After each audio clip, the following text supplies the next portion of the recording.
पिछली श्रृंखला में हमने रामधारी सिंह दिनकर और उनकी रचना अर्धनारीश्वर पर विचार किया। अर्धनारीश्वर भगवान शंकर का वह रूप है जिसमें आधा अंग भगवान शंकर का है और आधा अंग माता पार्वती का है। दिनकर जी को भगवान शंकर का यह रूप अत्यंत प्रिय है, कारण कि वो स्त्री और पुरुष दोनों को समान मानते हैं। उनके अनुसार ईश्वर ने स्त्री और पुरुष दोनों को समान बनाया है, लेकिन धीरे धीरे जैसे जैसे सभ्यता का विकास होता गया, मनुष्य स्त्री और पुरुष में अंतर करता गया। बाहर का विस्तृत क्षेत्र पुरुषों ने अपने लिए रखा और घर का सीमित जो क्षेत्र है वह स्त्रियों को दे दिया गया। भक्ति काल में स्त्रियों को मुक्ति के मार्ग का बाधा समझा जाने लगा और इसलिए लोग शादी नहीं करते थे या शादी के बाद भी स्त्रियों को छोड़ देते थे। तब नारी नरक के द्वार समझी जाती थी और रीति काल में आकर के नारी जो है वह मनोरंजन की वस्तु बन गई, उपहार की वस्तु बन गई, वह व्यक्ति नहीं रह गई। लेकिन दिनकर जी जो हैं वह स्त्री के इन दोनों ही रूपों से अलग उनका विचार है कि स्त्री और पुरुष दोनों समान हैं और स्त्री में पुरुष में स्त्रियों का गुण आना स्वाभाविक है और होता भी है, लेकिन पुरुष अपनी कोमलता को दबाए रखता है और स्त्री अपने कर्मठता को दबाए रखती है। उसके कर्मठता को घर के भीतर सीमित कर दिया जाता है और पुरुष भी अपनी कोमलता को दबाए रखता है ताकि उस पर स्त्री होने का आरोप नहीं लगे।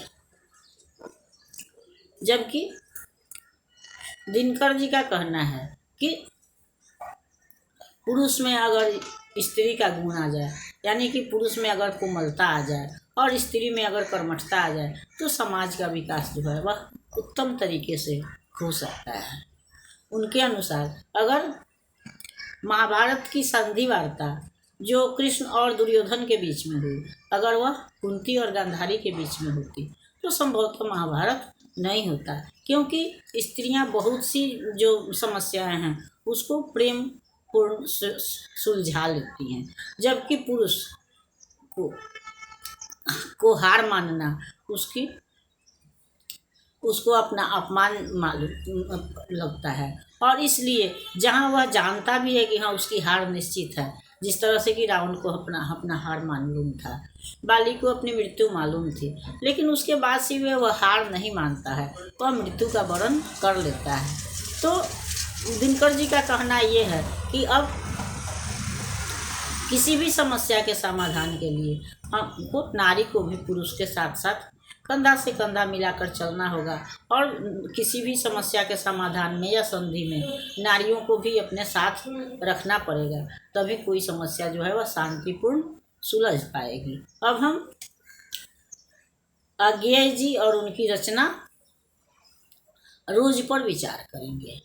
जहाँ तक हमने पीछे भी पहले भी बता दिया है कि दिनकर, अज्ञेय, प्रसाद, पंत, प्रेमचंद, गुलेरी जी कुछ ऐसे नाम हैं जिनको की परिचय की आवश्यकता नहीं है, इनका नाम ही इनका परिचय है। अज्ञेय जी भी उसी श्रृंखला में आते हैं। इनका पूरा नाम हीरानंद सच्चिदानंद वात्स्यायन अज्ञेय है। इनका जन्म जो है 1911 ईस्वी में उत्तर प्रदेश के कुशीनगर के कासिया गांव में हुआ था तथा इनकी मृत्यु 1987 में हुई थी।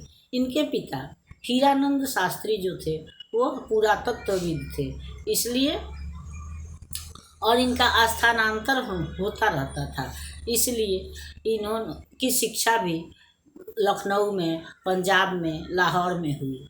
इनकी माता का नाम बेअंती देवी था। इनका वास्तविक गांव तो पंजाब में करतारपुर था, लेकिन वही पिता का तबादला होता रहता था, स्थानांतरण होता रहता था, तो ये चेन्नई वगैरह माने अनेक शहरों में घूमते रहते थे और इसीलिए यह सैलानी प्रवृत्ति जो है वह इनको विरासत में मिली। ऐसे तो ये हिंदी, उर्दू, संस्कृत अनेक भाषाओं के विद्वान थे और उसके अलावा भी बहुत सी इनके पास विधाएं थी। इन्होंने हिंदी, कहानी, कविता, निबंध, यात्रा संस्मरण, डायरी भी लिखी, लेकिन कहानी को इन्होंने नया आयाम दिया। ये प्रयोगवादी के युग के कवि थे। इनकी कहानियाँ जो हैं वो सुगुम्फित हैं, यानी गठी हुई हैं, और जिस तरह से दिनकर जी ने नारी की समस्या को उठाया है, या हम आज भी नारी सशक्तिकरण की बात करते हैं, तो यह इस बात को आज्ञेय ने या दिनकर जी ने 20वीं सदी के प्रारंभ में ही उठाया था। आज्ञेय जी भी दिनकर की इस बात से सहमत हैं कि पुरुषों ने विस्तृत क्षेत्र जो है वह अपने लिए रख लिया और नारी को सीमित क्षेत्र दिया गया। नारी जहाँ भी अर्थोपार्जन की बात आती है, पैसा कमाने की बात आती है, तो वहाँ पर पुरुष होते हैं। सारी उम्र खाना औरत बनाती है, लेकिन हलवाई पुरुष होता है। भोजनालय जो है वह पुरुष चलाते हैं। सिलाई औरत करती है, लेकिन दर्जी की दुकान प्रायः जो होती है वह पुरुषों की होती है।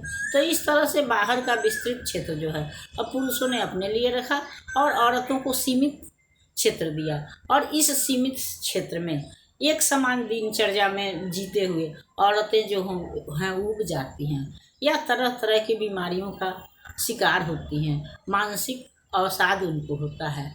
और आज्ञेय जी ने अपनी कहानी जो है उसमें, उस कहानी रोज में उन्होंने इसी का वर्णन किया है कि रोज का मतलब प्रतिदिन है। तो प्रतिदिन एक ही दिनचर्या में रहते रहते, एक सीमित क्षेत्र में रहते रहते नारी की मानसिक स्थिति क्या होती है, वह एक कर्मठ और क्रियाशील नारी जो है वह किस तरह से धीरे धीरे इन संघर्षों से जूझते हुए, इन परिस्थितियों से जूझते वह धीरे धीरे अवसादग्रस्त हो जाती है।